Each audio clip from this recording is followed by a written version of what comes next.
Hello, what is up, YouTube? Unrested here with another JFAQ. Today's JFAQ is about parenting in Japan. A big thank you goes out to Becky, who has a vlog on the channel Vloggity Vlog, and you can check out her video. She tagged me to answer these questions today because she is also a parent, and we are answering questions about being a parent with a Japanese spouse in Japan. 16 questions. Let's go through each one of them. Starting with number one, how many kids do you have? I have 2 kids, a 3-year-old and a 5-year-old, both boys. Number 2, did you and your partner plan your baby, or was it a surprise? Well, we actually planned quite a bit, to the point that we actually got this chart and these special pills and all this stuff. My wife understands it more than me because she was the one actually carrying the baby, and I didn't really have to do a lot of the work because I am a man. I helped her with this chart that was like charting different ovulation days and things like that. So this was like super planned. Like we had rulers out measuring different things. I didn't even understand what I was doing, but I was planning.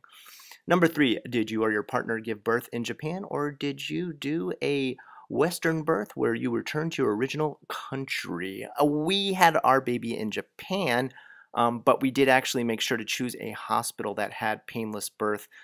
Due to the fact that most times in Japan they don't do painless birth, and there was a very good chance that my wife had to have a C-section. Now, of course, they would always do painless birth for a C-section. They're not going to just cut into you.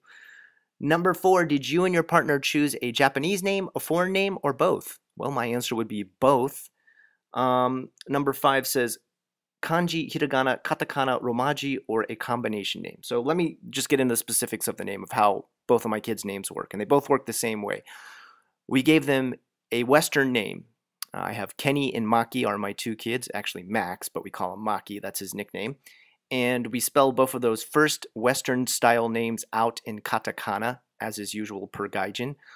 Then we gave them a middle name as well. There is Kenny Ray. Ray is a Japanese name. We have it with kanji. The kanji means like sunlight, hero, good person, person who helps people, etc., etc. And Jin for my son, and that is also in kanji.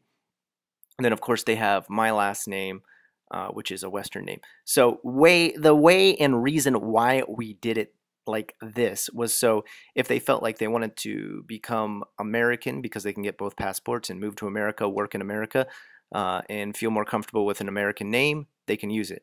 If they feel like they're more at home in Japan and they want to stay in Japan their whole life, that is fine too.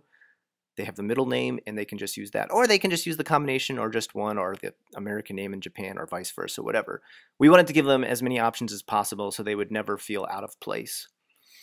But for the most part, middle names actually are non-existent in Japan for Japanese people. They don't usually have middle names. If they do, they most likely have a foreign parent. Number 6, what is the most fun part about being a foreign parent in Japan? I guess just probably the fact that it makes a lot of people curious and they'll ask me questions. And of course, like every parent, I love to talk about my kids. And the fact that I am a gaijin and that my kids are half Japanese, and the fact that they look very, very gaijin but speak perfect Japanese really makes a lot of people curious. And so I can be proud of them and talk about them.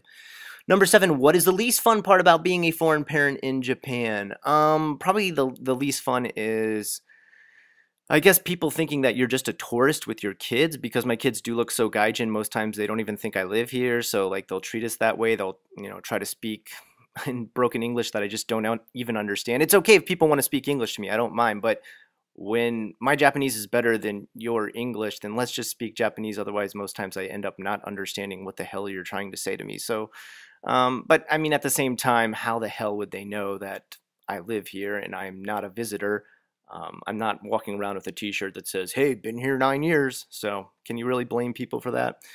Let's see.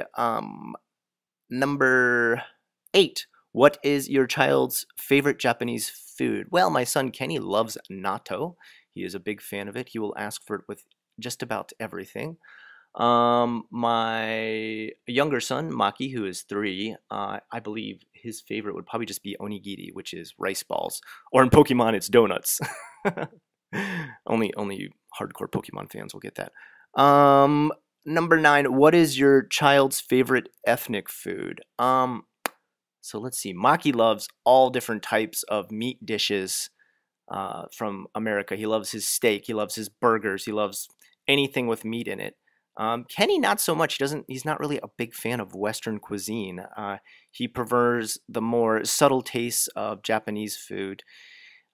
If he were to choose anything, he'd probably say apple pie, which is very, very American, as I'm sure you know. Um, what is your child's favorite toy? My youngest son, Maki, loves Thomas the Train Engine. He loves trains just in general. He just loves trains.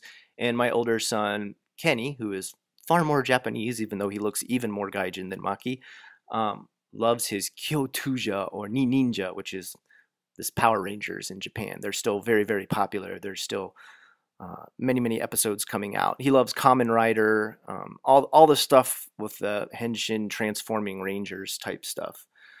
Let's see. What is your child's favorite book? Maki.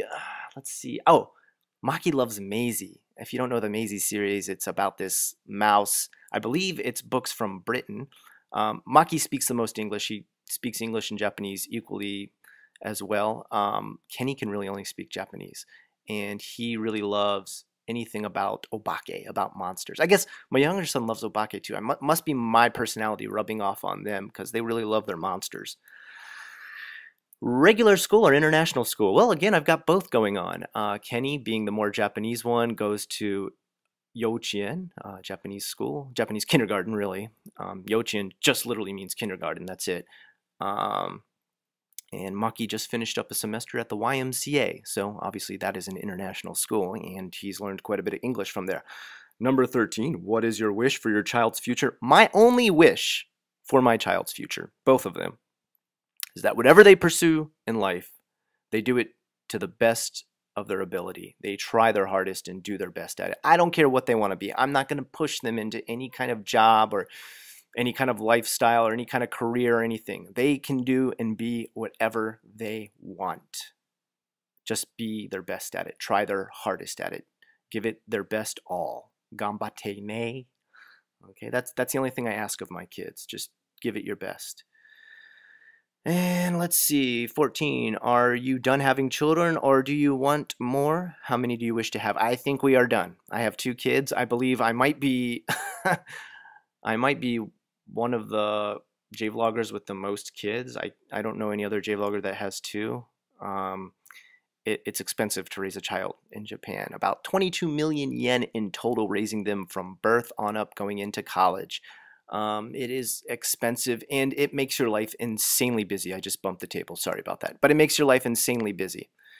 15. What advice would you give other foreign moms in Japan? Foreign moms. I would just say, oh, and this next one, number 16, is foreign dads. You know what? Honestly, for 15 and 16, foreign moms and foreign dads, my advice to you is this. Make sure you and your spouse understand the situation before you get married. And by saying understand the situation, I mean understand what you're getting into and agreeing to when you get married. Live together first before you get married, because co-inhabiting a place with a person is very different from just dating that person. So I think you need to co-inhabit. You need to have a place together. You need to see if you can handle stuff like them throwing their wet towels on the bathroom floor every single time, or you having to clean up after them every time, or whatever your pet peeves are. If they do them, can you handle them? And I would also say make sure you have an agreement about what the marriage is. For some people, I see the highest rate of divorce happen to those who don't discuss what they're getting into. Are we getting into a Japanese style marriage, in which case the woman might be a housewife? Yes, this is very common. I'm not being sexist.